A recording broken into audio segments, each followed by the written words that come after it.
Hello everyone, I'm Ron Pinar and I was at Winkelspruit 2025 and I just want to share about my testimony.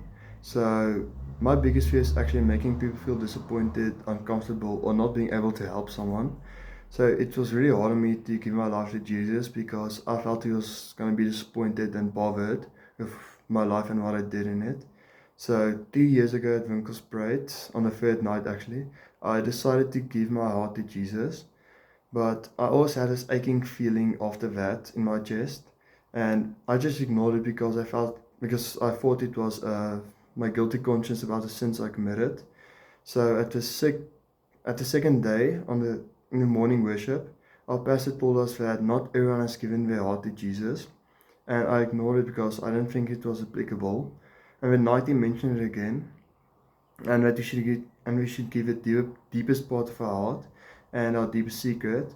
So I don't know why, but I decided to kneel and pray to ask God what the deepest part of my heart was, and it was actually unresolved childhood trauma that kept me from giving my heart, and that was the cause of my biggest fear.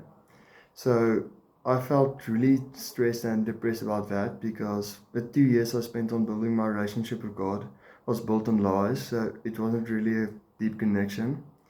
The next night, I decided to give my whole heart to Jesus, and not even 2 minutes after that, my friend came and prayed for me that that God was really happy that I gave my life to Him, and that He really adored the love that I gave, and that He had big plans for my life.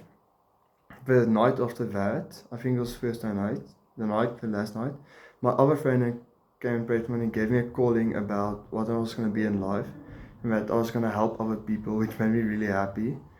So yeah, that was my testimony of this year's Winkelspruit. It really helped me a lot and I would do it again if I had choice. Thank you.